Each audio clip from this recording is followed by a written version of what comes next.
The Jacksonville Jaguars won 13 games last season, and almost nobody outside Duval saw it coming. Trevor Lawrence finished 5th in MVP voting and grabbed the franchise its first AFC South crown since 2022. Here's the part nobody mentions. This roster still holds a receiver who set 3 franchise rookie records, then nearly vanished the following year. One small change to his roll point straight at a comeback. Keep it in mind, because the season turns on it. Look at the offense first. Trevor Lawrence threw for 4,007 yards and 29 touchdowns under offensive coordinator Grant Udinski, and the unit set a franchise record with 474 points. Parker Washington broke out. Jacoby Myers arrived by trade and locked in a long-term deal. Then general manager James Gladstone pulled off one quiet swap on the defensive line, sending a young tackle out and bringing a different one back. The reason it reshapes the entire interior stays locked for now. Now flip to defense.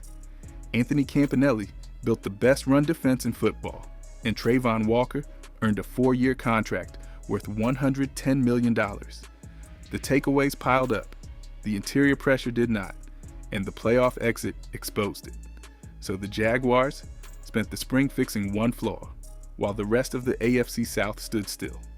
By the end of this breakdown, you will know whether Jacksonville owns this division. Every answer starts with the quarterback.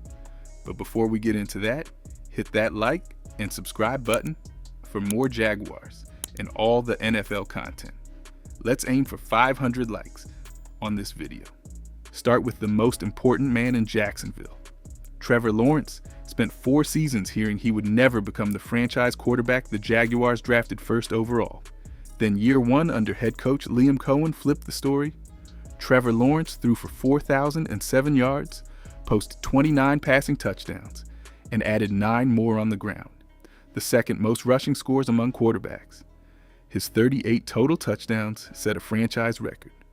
The doubters went quiet. The turn came in the second half of the year. Trevor Lawrence closed the regular season on an 8-game winning streak and earned AFC Offensive Player of the Month for December and January. He finished 5th in MVP voting, the first finalist in franchise history. Against the Denver Broncos, the eventual top seed, he threw for 279 yards and 3 touchdowns with no turnovers in a road win. Over the final 5 games, he completed 5 of 165 passes for 13 touchdowns and 1 interception. When the Jaguars needed their best, he delivered it. The numbers stopped being the argument. The tape became the argument. Now comes year 2 in the same system, and the difference shows. Reporters watching OTAs and mandatory minicamp describe a quarterback in full command, reading protections, layering throws, controlling the room. Liam Cohen rebuilt his footwork from the ground up last spring, and the payoff arrived late. A second off-season in one offense removes the guesswork.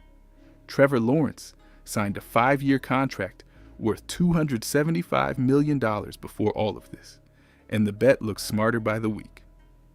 The next question sits on the other side of the ball, where one signature reshaped the defense. Flip to the side of the ball nobody expected to carry a contender.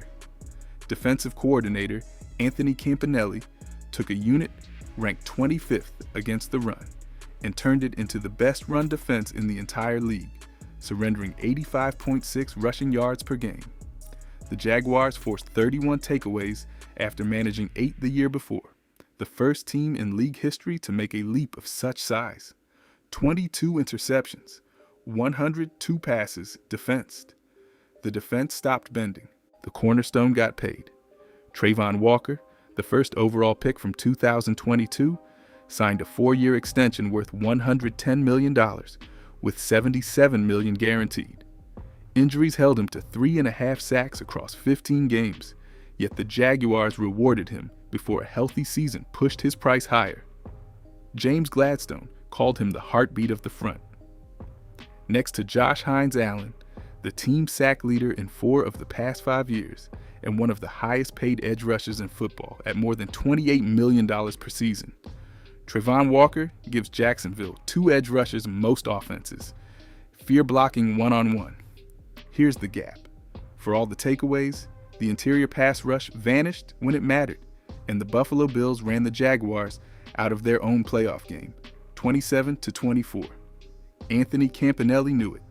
James Gladstone knew it. So the front office attacked the weakness with one trade most fans skipped right past.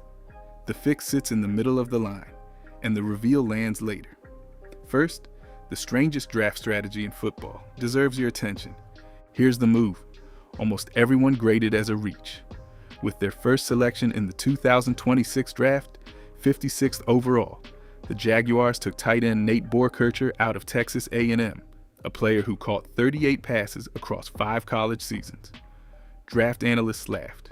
James Gladstone did not flinch. In the team documentary, Liam Cohen said he had dreamed about the player. The Jaguars chase internal conviction over outside consensus, and they double down without apology. Then they did it again. In the 5th round, the Jaguars added Tanner Koziol, a tight end from Houston who led all college tight ends in receptions, and reports out of OTAs call him a red zone problem waiting to happen. 2 tight ends in one class. Beat writers covering practice keep raving about Tanner Koziol catching everything thrown his way. Brenton Strange already anchors the position, so the Jaguars now field a tight end room deep enough to dictate matchups instead of reacting to them. The pattern runs through the whole class. Albert Regis landed in the 3rd round to help the interior. Emmanuel Pregnian arrived as an offensive line option from Oregon. Day 3 brought receivers Josh Cameron and C.J. Williams, plus edge rusher Zach Durfee. Half the picks drew reach labels, and James Gladstone welcomed everyone. A front office willing to look this wrong on draft night is a front office certain about its board. The proof shows up at the position everyone has been arguing about since last September. Time to settle the receiver question, and it starts with the player teased at the top. Brian Thomas Jr. set 3 franchise rookie records in 2024, hauling in 87 catches for 1,282 yards and 10 touchdowns, 3rd in the entire league. Then the sophomore slump hit hard. Ankle and shoulder injuries dragged him to 48 catches for 707 yards and 2 scores. The talent never left. The role changed around him. Here's the change, pointing toward a comeback. Travis Hunter, the 2nd overall pick, moves to cornerback full-time in 2026 after a knee injury ended his rookie year, which hands a stack of vacated targets back to the receivers. Jakobi Meyers, acquired by trade and signed to a 3-year deal worth $60 million, settles the middle of the field. Parker Washington broke out for 847 yards on 58 catches, all career highs. With defenses unable to double everyone, Brian Thomas Jr. gets single coverage again. The front office shut down every trade rumor around him this spring, a clear signal of belief. Every report from minicamp says the old version is back.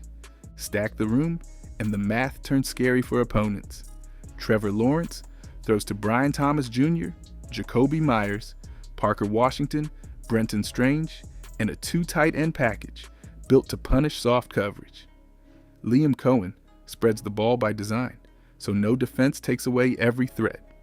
Bashal Tutin adds juice out of the backfield in year 2. The Jaguars do not own one superstar receiver. They own 5 problems, and a defensive coordinator has to solve all of them at once, which brings the whole AFC South into focus. Look across the division, and the path opens up. The Jaguars won the AFC South at 13-4, and the rest of the room has questions Jacksonville already answered. The Houston Texans lean on a defense while their offensive line keeps searching for footing. The Indianapolis Colts still chase stability at quarterback. The Tennessee Titans sit in the early stage of a long rebuild. The Jaguars enter with the conference quarterback nobody wanted to face down the stretch. Continuity is the separator. Jacksonville returns head coach Liam Cohen, offensive coordinator Grant Udinski, and defensive coordinator Anthony Campanelli, all 3 back after interviewing for head coaching jobs elsewhere. Few division rivals hold this kind of staff stability heading into the season. Grant Udinski ran an offense good for 27.9 points per game, 6th in the league. Anthony Campanelli owns the run defense title. 2 coordinators of head coach caliber stayed in the same building, and the system carries into a second year. The schedule even hands Jacksonville a stage. The Jaguars open at home against the Cleveland Browns, then meet the Philadelphia Eagles and the Houston Texans across 2 London trips. Road games, test depth, and the Jaguars built depth all spring. James Gladstone turned over more than half the roster in under 2 years, and the team finally reflects the staff running it.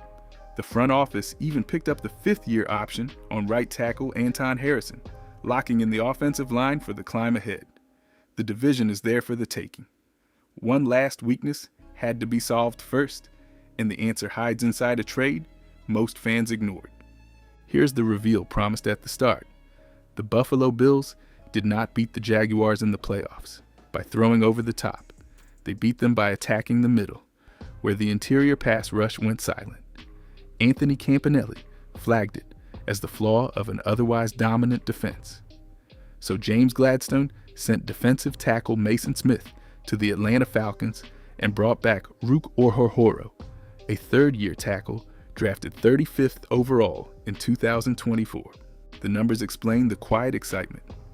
Rook Orhorhoro posted 3.5 sacks and a pressure rate near 9% last season, while Mason Smith never carved out a role and sat as a healthy scratch. The Jaguars traded a player fighting for a roster spot and received an ascending interior rusher with 2 years left on his deal. Liam Cohen admitted he respected Mason Smith, but refused to pass on the upgrade. 1 swap, 0 draft capital spent, and the biggest hole on the roster shrank. Pair the new piece with the holdovers, and the front looks whole. Eric Armstead returns as the veteran anchor. Davon Hamilton clogs the middle as one of the better nose tackles in football and plays this year on a contract year motivated to prove it. And Albert Regis arrives as a fresh rookie in the rotation with Matt Dickerson back for depth. Surround the group with Travon Walker and Josh Hines-Allen off the edge, and the pressure problem from January looks solved. The defense already forced 31 takeaways. Add interior heat and the ceiling jumps. So the only thing left is the prediction. Time to answer the question from the start. Does Jacksonville own this division? The roster says yes. Trevor Lawrence enters his 2nd year in a system built around him. The receiving room returns intact. The offense set franchise records with 474 points and 55 touchdowns. The defense fixed its one flaw, and the coaching staff stayed together, while rivals reshuffled. The franchise carries Super Bowl odds in the long shot range, sitting at 25-1, a number aging badly when a team is trending up. So here is the prediction, and feel free to argue it in the comments. The Jaguars win 11 games, repeat as AFC South champions, and become the first team in franchise history to make the playoffs in back-to-back seasons under the same quarterback. Trevor Lawrence lands back in the MVP conversation, and Brian Thomas Jr. clears 1,000 yards again. Write down your own record below and tell me where I went too high or too low. Drop it before the next breakdown goes live. One claim to leave you with. No team in the AFC South is built to beat Jacksonville twice this year, and the gap only widens as Liam Cohen stacks a 2nd season on the 1st. If you want every roster move, every depth chart battle, and every prediction as the season nears, follow along now, so the next Jaguars deep dive lands the moment it drops. The pads come on in late July, and the team turned around in 1 year is built to do it again.